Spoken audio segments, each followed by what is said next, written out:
함께 마음을 나누는 것이고 또 사랑을 나누는 시간이라고 할 수 있습니다.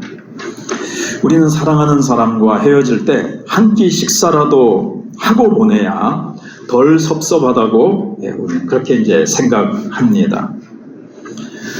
그래서 송별회 한다 이러면서 이제 같이 식사를 하잖아요. 그러면서 그동안 참 수고했다고, 그동안 참 우리의 시간이 귀하고 아름다웠다고 이렇게 이야기를 나누면서 어디 가더라도 참 몸 건강하고 참 하나님의 축복 속에 살라고 이렇게 식사 가운데 우리는 이제 이별을 합니다. 근데 이제 예수님은 제자들과 이별할 시간이 됐습니다. 이제 불과 몇 시간 후면 예수님은 체포되어 가시고 이제 다음 날 십자가에 못 박혀 돌아가시게 됩니다. 그래서 예수님은 마지막 밤에 제자들과 함께 시간을 보내기를 원하셨습니다. 이제 생각해 보면 목요일 밤이겠죠. 제자들과 함께 유월절 음식을 나누심으로 이것이 출애굽 시대 때부터 쭉 내려오던 유월절 해마다 지켰거든요. 근데 이게 이제 마지막 유월절이면서 예수님이 이것을 성찬식으로 바꾸시는 겁니다. 최초의 성찬식이 되는 겁니다. 그래서 구약 시대는 끝이 나고 새로운 능력의 시대가 되게 하시는 것입니다. 구약의 유월절은 장차 예수님이 오셔서 우리 죄를 위해서 죽으실 것에 대한 하나의 그림자, 하나의 예표였습니다. 진짜 유월절은 하나님의 아들 예수 그리스도가 오셔서 우리 죄인들을 대신하여 죽으시는 것입니다. 왜냐하면 유월절에 그 어린 양의 죽음이 있잖아요. 그래서 고기를 삶아서 먹고 그 피는 문 임방과 문설주에 이렇게 딱 바릅니다. 그래서 죽음의 사자가 어린 양의 피를 바른 집은 뛰어넘어간단 말이에요. 그게 이제 한문으로 6월이거든요. 이 사건은 5월, 6월, 7월, 8월, 6월 달에 일어난 사건이 모양이다. 이렇게 이제 생각하시면 안 되고, 죽음의 사자가 뛰어넘어가서 이스라엘 백성들이 애굽에서 구원함을 받은 사건을 얘기합니다. 그때 어린 양이 죽임을 당하고 어린 양의 피를 발랐기 때문에 살았거든요. 어린 양이 대신 죽어서 그 피를 통해서 이스라엘 백성이 구원받았듯이 이제 예수 그리스도께서 어린 양으로 이 땅에 오셔서 우리를 대신하여 죽으심으로 말미암아 그 피를 믿는 자마다 이제 죽음의 사자가 우리에게 죽음과 재앙을 내리지 않고 우리가 살아나게 될 것, 이것을 이제 의미하는 것입니다. 그래서 예수님께서 유월절 만찬을 행하시면서 제자들에게 그것에 대한 의미를 설명해 주십니다. 그래서 첫 번째로 우리가 생각할 것이 이제 예수님을 대적하는 사람들입니다. 자, 예수님의 순환은 예수님의 12제자 중 한 사람인 가룟 유다가 배신함으로 말미암아 시작이 됩니다. 만약 가룟 유다가 배반하지 않았더라면 대제사장이나 서기관들이 예수님을 죽이기가 쉽지 않았을 겁니다. 특별히 유월절날 예수님을 죽이는 것은 불가능했어요. 그렇게 봐야 됩니다. 자, 1절, 2절 보시면 유월절이라 하는 무교절이 가까움에 대제사장들과 서기관들이 예수를 무슨 방책으로 죽일 것 연구하니 이는 저희가 백성을 두려워함이더라. 유월절은 한 날이에요. 근데 그 다음 바로 이어서 무교절이 7일 동안 있게 됩니다. 그래서 유월절이라 하는 무교절, 이게 사실 붙어 있어서 이제 이렇게 표현이 됐는데 그렇게 이제 좀 이해를 하시면 되겠습니다. 그리고 대제사장과 서기관들이 유월절에 이제 큰 관심거리가 뭐냐면 어떻게 하면 이제 이 백성들이 유월절에 엄청나게 이제 모여들거든요. 이 절기를 지키기 위해서. 우리로 같으면 이제 뭐 설날을 지킨이잖아요, 사람들이. 그래서 대민족 이동이 막 있습니다. 근데 이스라엘 백성들은 예루살렘에 이제 모여드는 거예요. 근데 이제 예수님의 대적들이 바로 이 종교 지도자들이었습니다. 예수님을 왜 죽이려고 합니까? 예수님은 죽일 이유가 하나도 없습니다. 근데 그럼에도 불구하고 이들은 예수님을 죽이려고 했습니다. 그 이유는 우리가 지난번에 배운 대로 이들은 예수님의 양이 아니에요. 종교 지도자라는 이 타이틀은 가지고 있지만 하나님의 진짜 백성은 아니었습니다. 그리고 예수님이 자꾸 자신들의 그 거짓된 신앙, 그리고 그들의 이 잘못된 그 행위, 백성들 앞에서는 거룩하고 율법을 잘 지키는 척 했지만 마음은 그렇지 않고 뒤로는 악한 삶을 살아가는 것에 대해서 예수님께 자꾸 지적을 하시니까 자기들이 이제 설 자리가 없어지는 거예요. 그러니까 예수님을 제거하려고 이제 생각을 한 겁니다. 그런데 이제 6월절에 많은 백성들이 마음이 예수님께로 다 돌아설까봐 그게 이제 제일 이들의 고민거리였습니다. 그래서 이제 6월절에 예수님을 제거하고 싶긴 한데 제자들로 둘러싸이고 수많은 백성들에게 예수님은 둘러싸여 있고 온 백성들의 그 관심이 예수님께로 몰려있기 때문에 예수님을 백성들이 보는 앞에서 죽였다가는 큰 밀란이 난단 말이에요. 큰 이 소동이 일어나니까 다른 이제 사복음서 중에서 다른 성에 보면 밀란이 날까 두려우니까 우리 명절에는 말자 이렇게 합니다. 그럼 명절에 예수님이 죽지 않으면 뭐가 이루어지지 않지요? 구약시대 때 계속해서 예수님은 언제 죽으실 겁니까? 6월절에. 그러니까 6월절 어린 양이거든요. 6월절에 예수님은 죽으셔야 돼요. 근데 종교 지도자들은 예수님을 죽이는 것까지는 계획을 세웠는데 6월절에 죽일 수가 없는 거예요. 그러면 하나님의 이 구약에 예언된 말씀이 성취될 수가 없습니다.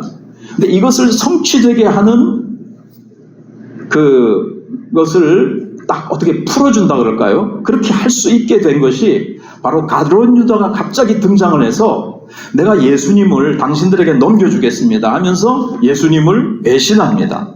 그래서 가룟 유다의 배신으로 말미암아 예수님은 6월절에 우리를 위해서 죽으시게 되는 겁니다. 그래서 사람이 죽인다 안 죽인다 뭐 이렇게 되는 것 같아도 이게 다 하나님의 허락, 하나님의 뜻과 계획 속에서만 일이 이루어지는 거예요. 그래서 종교 지도자들은 다른 날 어떻게 예수님을 제거하려고 했지만 하나님이 모든 것을 싹 움직이셔서 예수님은 6월절 날 어린 양으로서 우리를 위해서 죽으시게 되는 겁니다. 그래서 3절로 6절에 보면 열둘 중에 하나인 가룟인이라 하는 부르는 유다에게 사단이 들어가니 이에 유다가 대제사장들과 군관들에게 가서 예수를 넘겨줄 방책을 의논하며 저희가 기뻐하여 돈을 주기로 언약하는지라 유다가 허락하고 예수를 무리가 없을 때 넘겨줄 기회를 찾더라 그랬습니다. 중요한 것은 유다에게 사단이 들어갔다 그랬죠. 사단이 딱 들어가니까 사단에게 붙잡혀가지고 이렇게 참 그렇게 예수님의 사랑을 받고 말씀을 3년 동안 듣고 배운 가룟 유다가 이렇게 악한 짓을 스승을 배신하다니, 그것도 예수님 하나님의 아들이신데 이런 일을 할 수 있는 거예요. 근데 여러분 사단이 들어왔다니까 사단이 막 지 마음대로 아무나 속에 들어가고 싶으면 들어가고 그런 게 아닙니다. 아유 나한테도 사탄이 들어오면 어떻게 하나 걱정은 하지 마세요. 유다는 돈에 대한 욕심으로 가득 차 있고 이 악한 마음이 계속 있었기 때문에 사단이 들어올 수 있도록 그 하나님이 만드신 어떤 우리의 정신적이고 심리적인 방어막을 자기 스스로 허물어뜨린 거예요. 그리고 자기가 사단이 들어올 수 있도록 문을 열어준 것이지 우리가 늘 주님 바라보고 주님 사모하고 그렇게 우리가 살면 하나님의 허락이 아니고는 사단이 들어올 수 없습니다. 그리고 이제 그럼 왜 가룟 유다는 배신을 했는가? 가룟 유다는 예수님께 대해서 기대가 컸어요. 가룟 유다는 예수님이 메시아는 메시아인데 영적인 메시아, 우리를 죄와 사망에서 건져내시고 우리에게 영원한 하나님의 생명을 주시는 메시아가 아니라 정치적인 메시아, 그 이스라엘 국가를 로마 나라로부터 독립시켜서 강성대국으로 만들어주는, 그래서 세상적으로 현실적으로 잘 먹고 잘 사는 나라로 회복시켜주는 메시아로 기대를 했는데 예수님은 그 일은 하지 아니하시고 자꾸 죽는다. 그리고 내가 자꾸 십자가에서 죽게 될 것이다 라고 자꾸 말씀하시니까 가룟 유다는 자기가 기대했던 메시아와 다르니까 실망해서 예수님을 팔아버리기로 합니다. 그리고 예수님이 죽으신다, 십자가에 죽으신다 그러니까 그러면 예수님의 제자들인 우리도 붙잡혀서 같이 십자가에 죽을 수밖에 없겠구나. 그래서 자기는 십자가에서 당하기가 싫어서 예수님을 팔아버리게 된 겁니다. 그래서 우리는 이런 생각을 해볼 수가 있고, 예수님이 이런 말씀이 있죠. 누구든지 나로 인하여 살려고 하면 죽을 것이요 죽으면 살리라, 이렇게 말씀하셨습니다. 근데 가룟 유다는 죽기 싫어서 예수님을 배신한 거예요. 그런데 결국 나중에 결과는 어떻게 됩니까? 자기 혼자 죽게 되지요. 12제자 중에서. 우리 신앙생활을 하면서 살려고 하면 안 됩니다. 살려고 하면 죽습니다. 예수님을 위해서 죽고자 하면 주님이 살려주십니다. 혹시 육신적인 죽임을 당할지라도 예수님은 그 죽음을 가장 천국에서 영화로운 생명의 면류관으로 갚아주실 것이고, 죽고자 하면 살아요. 주님을 위해서 희생하고 주님 때문에 내가 져주고 내가 주님 때문에 다른 사람을 품어주고 안아주고 하면 내가 손해볼 것 같고 나는 바보 취급당할 것 같아도 예수님이 나를 사랑해 주시고 예수님이 칭찬해 주시고 우리는 더 높고 아름다운 사람으로 이렇게 성숙되어질 것이고, 무엇보다도 주님을 위해서 내가 죽으면 죽으리라 하면 주님은 살 길을 열어주시고 영광의 길을 열어주신다는 겁니다. 두 번째 생각할 것은 유월절을 준비하는 겁니다. 자, 유대인들은 유월절을 지키는 것을 하나님의 가장 큰 명령으로 여겼기 때문에 꼭 이 유월절은 지킵니다. 특별히 이제 가능하면 꼭 사정이 안 되면 몰라도 예루살렘의 성전이 있잖아요. 성전에 와서 이 유월절을 지키기를 원했어요. 근데 유월절에 해외에 나갔던 사람들, 타 지방에 있는 사람들 다 이제 예루살렘으로 몰려오기 때문에 숫자가 너무 많습니다. 그 사람들은 이제 예루살렘에 사는 이제 사람들에게 이제 방을 빌려야 되거든요. 방 빌리기가 또 너무 힘든 거예요. 그런데 예수님은 유월절날 제자들과 함께 식사할 방이 최고의 방을 예수님은 알고 계셨습니다. 신적 능력으로 예수님은 알고 계셨고 제자들에게 자, 그 말씀이 어디 있는가 한번 7절로 11절에 보시면 저는 말씀 이제 띄워드렸는데 여러분이 이제 성경을 가지고 가면 딱 펴놓으시고 여러분이 눈으로 이제 직접 확인하도록 벌써부터 이제 좀 몇 달 전인가 1년 전부터 그랬습니다. 자, 7절로 11절 제가 읽을 때 눈으로 같이 보시겠습니다. 유월절 양을 잡을 무교절일이 이른지라 예수께서 베드로와 요한을 보내시며 가라사대 이르시되 가서 우리를 위하여 유월절을 예비하여 우리로 먹게 하라. 여짜오되 어디서 예비하기를 원하시나이까? 이르시되 보라 너희가 성내로 들어가면 물 한 동이를 가지고 가는 사람을 만나리니 그에 들어가는 집으로 따라 들어가서 그 집 주인에게 이르되 선생님이 내게 하는 말씀이 내가 내 제자들과 함께 유월절을 먹을 객실이 어디 있느냐 하시더라 하라. 네. 그러니까 이제 제가 개역 성경일 수가 있는데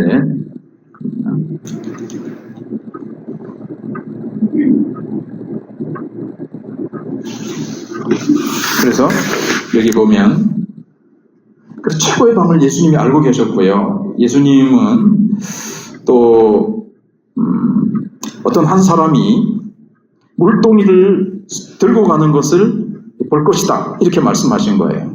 그래서 베드로와 요한을 보내는데 그 물동이를 들고 가는 사람이 베드로와 딱 만난다는 게 이게 쉽지 않잖아요. 딱 그 시간에 딱 그 지역을 그 지점을 지나가는데 딱 발견을 하고 예수님 말씀한 대로 그 사람을 따라가서 우리 선생님이 유월절을 식사를 할 그 방을 준비하라고 하셨는데 라고 딱 얘기를 하면 그 사람이 방을 보여줄 것이다. 바로 그 방이 너희들과 내가 함께 유월절 식사를 할 방이다. 딱 이렇게 말씀하시는데 정말 베드로와 요한이 가서 보니까 물동이를 딱 그 시간에 지나가게 됐고 또 그 사람을 딱 만나서 예수님 말씀하신 그대로 되어졌어요. 이게 바로 예수님의 그 신성을 얘기해 주는 거죠. 예수님의 그 신성. 예수님은 사람의 몸을 입고 오셨지만 예수님의 본성은, 예수님의 본체는 하나님이시잖아요. 그래서 하나님의 그 신적인 능력을 사용하셔서 어느 방이 준비되어 있고 그 사람은 여기 구체적인 설명은 없지만 감동을 받은 것 같아요. 성령께서 예수님이 6월절 날 우리 집 방을 쓰실 것 같다 이렇게 했든지 아니면 누군가를 위해서 이 방을 비워두자. 아주 중요한 사람이 6월절 이 방을 쓰자고 할 것 같다. 그런 이제 다 감동이 왔단 말이에요. 그런데 베드로와 요한이 찾아와서 우리 선생님이 이 방을 준비했다고 할 건데 그 방을 내주시오. 그러니까 예 그렇게 하십시오라고 딱 하는 거죠.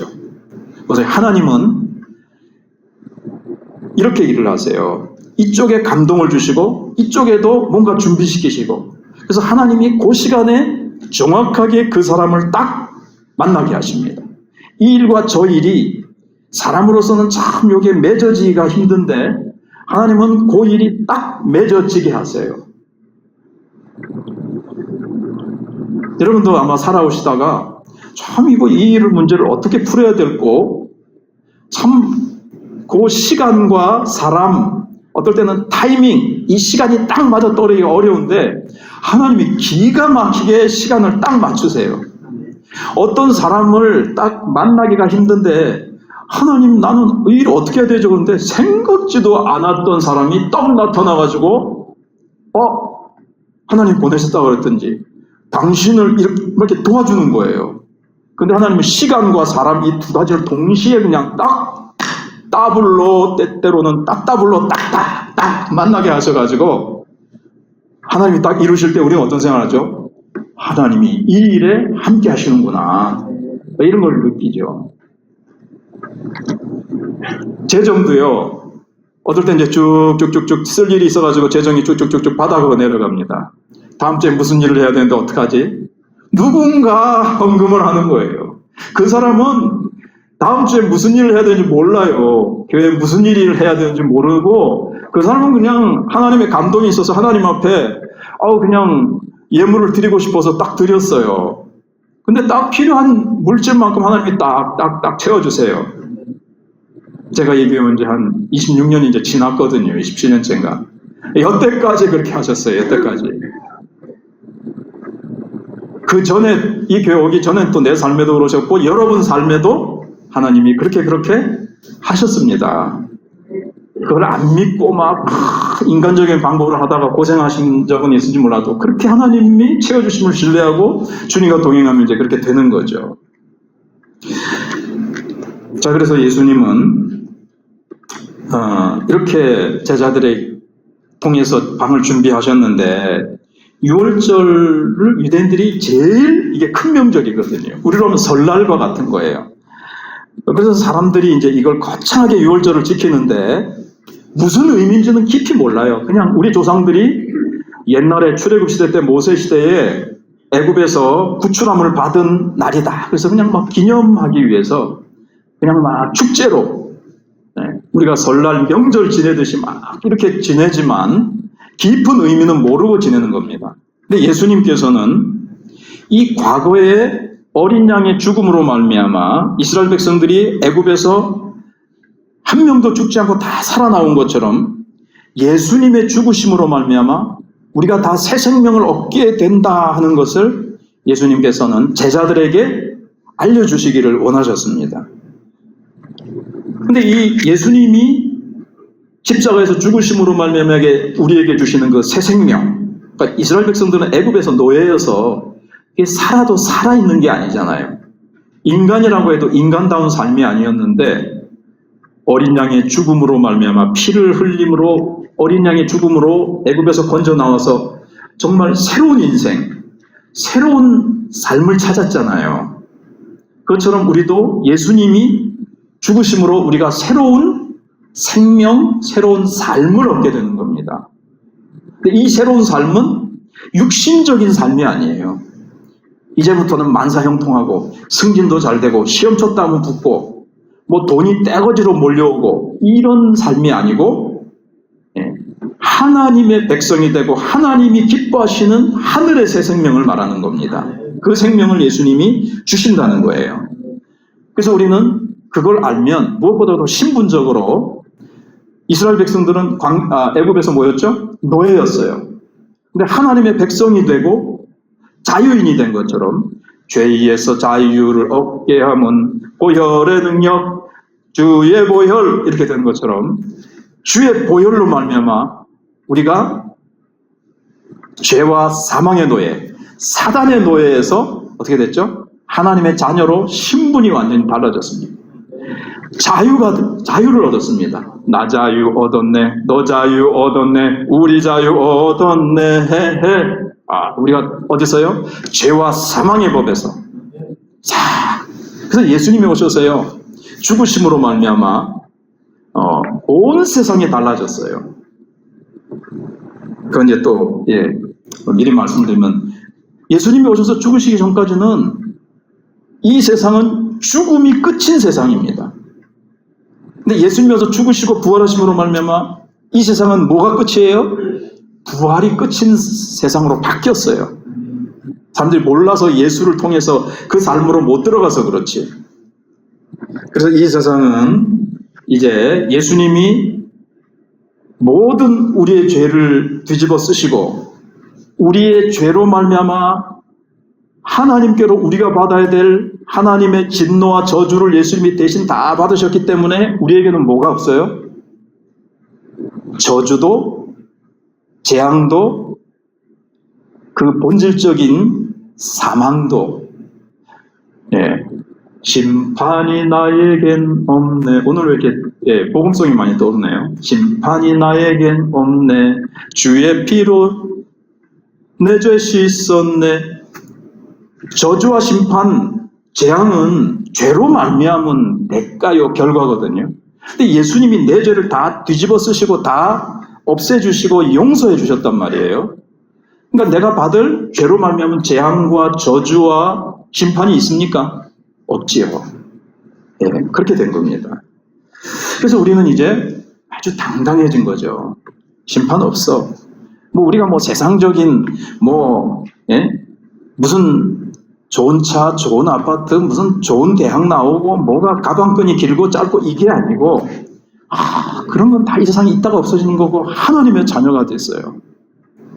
그리고 우리는 죽음으로 끝이 아니고 부활하여 영원한 생명을 얻어서 주님과 함께 영원한 저 나라에서 살게 될 것으로 인해서 우리는 이제 기뻐할 수 있게 된 거죠. 그래서 세상 사람들이 가지고 있지 않은 기쁨이 있는 거예요. 또 해볼까요? 오늘 자꾸 떠오르네. 이 기쁨 주님 주신 것. 이 기쁨 주님 주신 기쁨. 돈 때문에 세상에 좋은 차 타니까 좋은 아파트 당첨돼서 좋은 아파트 입주하게 돼서 주는 기쁨과는 비교할 수 없는 그 기쁨. 자, 그 다음에 이제 마지막으로 예수님의 마지막 잔입니다. 자, 어떤 사람이 이제 마지막 죽음의 모습은 참 인상 깊게 다 이제 그 주변에 있는 가족이나 사람들에게 이렇게 아로새겨지게 돼 있거든요. 참 가슴 아프게 이렇게 마지막으로 죽을 경우도 있고요. 어떤 사람은 참 이렇게 준비를 해서 예쁜 옷을 입고 깨끗한 옷을 입고 사람들에게 이렇게 식사 대접도 하고 좋은 얘기도 하고 이렇게 아름다운 모습으로 생의 마지막을 보내기도 해요. 근데 예수님은 제자들과 마지막으로 식사를 하면서 제자들에게 사랑을 듬뿍 담아주시고 제자들과 함께 이 아름다운 이렇게 식사를 마지막으로 보내시면서 이렇게 예수님은 조금도 죽음을 두려워하지 않으시고 제자들과 함께 식사를 나누십니다. 여기 14절 16절을 보시면 때가 이르매 예수께서 사도들과 함께 앉으사 이르시되 이제 식사가 이제 진행이 시작이 되는 겁니다. 내가 고난을 받기 전에 너희와 함께 이 유월절 먹기를 원하고 원하였노라. 내가 너에게 이르노니 이 유월절이 하나님의 나라에서 이루기까지 다시 먹지 아니하리라 하시고 그랬습니다. 예수님은 고난을 받으시기 전에 제자들과 함께 이 식사 자리를 정말 기다리고 이 식사를 굉장히 중요하게 여기셨다는 거예요. 정말 간절히 기다리고 기대하셨다는 겁니다. 예수님이 이 유월절 양으로 오셔서 우리를 대신해서 죽으시는 그 의미를 제자들에게 가르쳐 주시고 이제는 구약시대가 끝나고 신약시대가 시작이 되며 예수님은 이제 피로써 새로운 언약을 맺으심으로 말미암아 만백성을 구원하시려고 하시는 그 하나님의 뜻을 이제 곧 이루실 거거든요. 몇 시간 후면. 그래서 이 식사를 예수님께서 굉장히 중요하게 여기신 겁니다. 근데 예수님이 이제 죽음을 앞두고 이제 성찬식을 이제 쭉 하시거든요. 유월절 식사면서 성찬식인데 먼저 이제 그 잔을 돌리셨어요. 잔을 한번 이제 생각을 해봅니다. 우리가 이제 조금 있다가는 떡을 먼저 먹고 이제 잔을 이제 먹지만 그리고 전에부터 말씀드린 것지만 이건 그냥 단순히 기념이다. 가 아니고 뭐라고 했습니까? 식사입니다. 식사. 이게 요만큼 줘서 그렇지 이게 식사예요. 근데 이제 예수님은 뭐라고 말씀하시냐면 16절에서 내가 너에게 이르노니 이 유월절이 하나님의 나라에서 이루기까지 다시 먹지 아니하리라. 예수님은 유월절을 이렇게 땅에서 마지막으로 지금 지키시지만 그 효과 나의 죽음으로 말미암아 뭐가 이루어져요? 하나님의 나라가 이루어지는 겁니다. 이건 죽어서 가는 하나님 나라를 얘기하는 것이 아니라 오순절날 성령이 오셔서 이제 교회가 탄생이 되고 베드로를 비롯해서 하나님의 백성들이 나가서 막 복음을 외침으로 말미암아 수많은 사람들이 복음을 듣고 하나님 구원으로 문으로 들어오는 거예요. 하나님의 나라로 막 쏟아져 들어오는 것을 그 의미의 하나님 나라입니다. 그러니까 예수님은 내가 이제 이루기까지 다시 먹지 아니하리라 그러셨는데 이 말은 다시 먹겠다는 의미도 들어있는 거예요. 이 땅에서는 다시 먹지 않지만 하나님의 나라가 이루어질 때는 내가 먹으리라. 제자들이 언젠간 어린 양의 혼인잔치일지 언젠지 제자들이 막 기뻐하면서 같이 예수님과 제자들이 이제 유월절 식사를 하게 되는 거죠. 지금 하고 있는 이 유월절은 죽음의 유월절이지만 하나님 나라가 이루어져서 그 하나님 나라에서 지낼 유월절은 생명의 유월절이 되는 겁니다. 네, 생명의 유월절. 네, 이름을 붙이자면 유월절이라는 말이 좀 그렇지만 그래도 네. 그래서 아까 말씀드린 대로 예수님의 죽음으로 말미암아 이제 죽음으로 모든 것이 끝나는 세상이잖아요. 지금은 우리가 살다가 다 죽어요. 죽으면 다 끝나잖아요. 직장도 가족도 가정도 모두 다 끝나지만 예수님이 죽으시는 것은 죽음을 끝내기 위해서 죽으시는 거예요. 죽음으로 죽음을 이기시고 예수님이 부활하시는 겁니다. 죽음을 이기시고 우리에게 영원한 생명을 주시는 거예요. 그래서 이게 이제 유월절의 큰 의미입니다. 그래서 예수님은 이 저주의 세상, 참 이 악한 세상에서 이제 죽임을 당하시지만 하나님 나라에서 다시 깨어나시는 겁니다. 그리고 이제 잔을 돌리시는데 잔을 한 번만 돌리는 게 아니에요. 6월절에는 여러 번 돌립니다. 네, 여러 번. 근데 첫 번째 잔은 예수님이 제자들에게만 주신 것 같아요. 그래서 이제 그리고 첫 번째 잔은 시편 몇 편 몇 절을 낭독하고 잔을 마시고 두 번째 잔을 또 돌릴 때는 시편 몇 편 몇 절을 하고 이제 이런 게 있어요. 이스라엘 백성들은. 지금도 이스라엘 백성들은 예수님을 인정하지 않기 때문에 지금도 유월절을 지키고 있어요. 그렇게 이제 지키는데 예수님은 제자들에게만 우선 잔을 돌리시고 마시게 하시고 그 다음에 마지막 잔을 예수님이 마신 것 같아요. 왜냐하면 제자들이 마실 잔과 예수님이 마실 잔은 다릅니다.